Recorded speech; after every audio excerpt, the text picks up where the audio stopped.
네, 질문들이 올라와 있는데요. 리투어와 EBD를 같이 사용해도 문제가 없을까요? 같이 사용했을 때 시너지 효과도 있을지 궁금합니다. 네, 그렇습니다. 열 에너지 기기 당연히 같이 사용할 수 있고요. 시너지 효과 굉장히 큽니다. 뭔가 재료, 아까 EBD가 ECM을 재건하거나 만들어내는 신호라고 말씀드렸죠. 신호는 그 재료랑 같이 있을 때 훨씬 더 시너지를 낼 수 있습니다. 그리고 리투어는 그 원료 공급의 측면에 있어서는 가장 완벽한 공급이라고 볼 수 있고요. 시너지는 당연히 나는 거고요. 열 에너지를 같이 사용하는 것에 대한 두려움을 표현하시는 분들의 이론은 콜라겐의 녹는 점을 말씀하시는 분들이 많아요. 콜라겐의 녹는 점이 사실 37도 부분, 우리 체온의 근처에 있거든요. 그렇기 때문에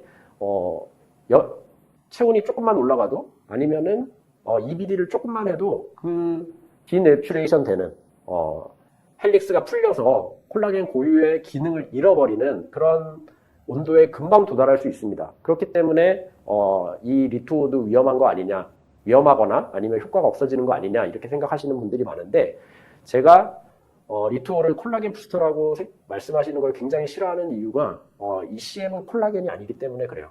ECM은 콜라겐뿐만 아니라 여러 가지 ECM 머티리얼들이 여러 가지 결합으로 공유 결합이 철저하게 되어 있는 조직 구조입니다. 그렇기 때문에 열에 굉장히 강해요. 특히 이 리투어를 만드는 휴먼 ADM의 경우에는 LNC 바이오의 자체 실험 결과에 의해서는 110도까지 그 구조나 성격이 바뀌지 않는 것을 확인했다고 합니다. 이론상으로도 그렇고 실제 실험에서도 그렇고 EBD를 사용하는데 전혀 문제가 없습니다. 특히 스킨 부스터의 최근 추세, 특히 인바운드 되어 들어오는 외국인 환자분들을 치료하려면 같은 날 당연히 동시에 EBD 하셔야죠. 이 리투어는 EBD 당일날 심지어 동시에 같이 리투어를 먼저 하고 EBD를 하셔도 제 110 케이스의 50% 넘는 케이스가 다 그렇게 시술한 건데 전혀 문제 없었고요. 시너지 굉장히 좋습니다. 안심하시고 사용하셔도 좋습니다. 리투어 눈밑 캐뉼라 시술 시 혈관에 들어가거나 모세혈관에 인젝될 가능성이 있을까요? 네, 이거는 뭐 리투어에 해당하는 얘기는 아니고요. 캐뉼라 시술 시 들어갈 수 있다는 것은 사실 가능성이 굉장히 적긴 하죠. 니들로 주입하는 것에 비해서 끝이 뭉툭한 캐뉼라로 시술하는 것은 그런 가능성이 매우 적기는 합니다. 그리고 굉장히 끈적끈적한 크로스 링크된 히알루론산에 비해서는 사실 파우더 형식이나 파우더 형식의 주베룩이나 트리암시놀론, 그리고 지금 리투어 같은 제품들이 훨씬 가능성이 떨어지기는 합니다. 하지만 아시다시피 주베룩에서도 발견한 케이스가 보고된 바가 있고, 리투어도 넌 크로스 링크 된 거긴 하지만 히알루론산을 섞어서 주사하는 추세가 있기 때문에 가능성이 제로라고 말씀드릴 수는 없지만, 그래도 기존의 모든 스킨 부스터 중에서는 가장 이런 혈관 사고가 날 가능성이 제일 적은 치료가 아닐까라고 생각을 하고 있습니다. 시술 후 환자들이 체감하는 가장 큰 효과는 무엇인가요? 가장 큰 효과 두 가지는 거의 공통적으로 환자들이 얘기하는 두 가지 증상이 있어요. 하나는 모공이 좋아졌어요. 하나는 피부가 쫀쫀해졌어요. 이 효과는 심지어 주사한 바로 다음 날부터 말씀이 나오는 그런 효과입니다. 굉장히 즉시적이고 굉장히 바로 효과가 나타나는 현상인데요.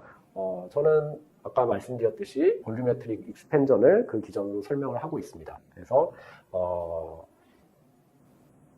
가장 그렇다고 해서 모공의 치료의 첫 번째 시도로 리투어를 권하거나 하지 않지만, 환자들이 제일 많이 말씀하시는 것은 더미스가 탄탄해지는 증상들, 특히 모공에 대한 증상을 많이 얘기하시고요.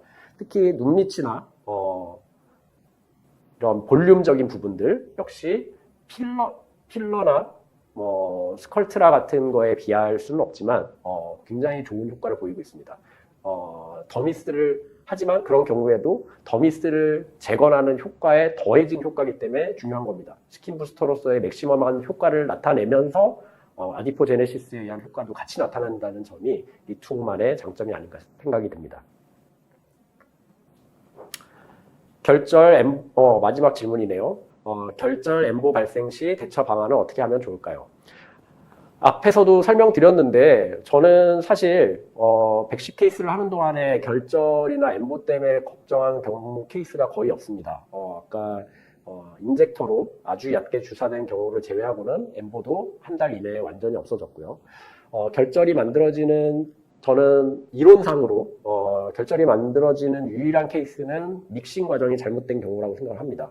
믹싱을 해보면 거품이 많이 생기는 경우가 있고 스컬트라 같은 것들을 믹스 해보신 원장님들이라면 아시겠지만 거품이 있는 부위에 굉장히 큰 입자들이 달라붙어서 잘 믹스가 안 되는 경우를 보실 수 있어요. 그리고 믹스를 충분히 잘 하지 않아서 그 안에 덩어리가 들어간 케이스를 제외하고는 결절이 생길 가능성은 거의 없다고 생각합니다. 그렇지만 만약에 결절이 생겼다 할지라도 아까 제가 이식의 의미에 대해서 설명드렸는데 이것은 에이셀룰라 더마 매트릭스고 세포가 없는 채 이식이 된 거기 때문에 지방 이식을 잘못해서 과하게 오버필드 신드롬이 생기는 것처럼 이 노듈이 남아있거나 아니면 주베룩 같은 뭔가 이물에 대한 그래뉼로마 같은 것이 형성돼서 생기는 노듈하고 달리 우리 몸에서 충분히 그것을 MMP 그리고 세포들이 그것을 녹일 수 있는 능력이 있다고 생각합니다. 그래서 저는 사실 제일 권하고 싶은 것은 놔두는 겁니다. 기다리는 거. 엠보가 발생했을 때, 결절이 발생했을 때 트리암시놀론을 놓거나 뭔가 EBD를 그 위에다가 과하게 쬐거나 뭔가 마사지를 너무 과하게 하거나 하는 것으로 오히려 상황이 더 악화되는 경우를 많이 봤습니다. 그렇기 때문에 결절, 엠보가 생겼을 때는 저는 가벼운 셀라인 인젝션 정도 그리고 가벼운 마사지 정도 이외에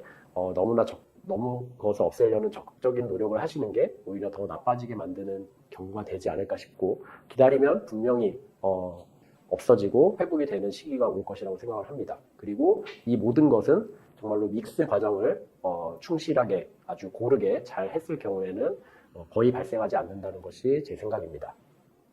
네, 오늘 리투어에 빠져있는 리투 오빠가 여러분들께 매우 치우친 사랑이 가득 담긴 리투어 강의를 해드렸는데 어떠셨나요? 조금 이거 좀 해봐도 되겠다라는 생각이 드셨나요? 그렇다면 한번 시도를 해보시기를 권유드립니다. 리투어가 포함된 이 스킨 부스터는 정말로 메디 인 코리아 세계적인 추세이고 여러분들이 이 추세에 같이 합류하셔서 리투어를 세계에 알릴 수 있는 그런 계기가 되기를 소망합니다. 감사합니다.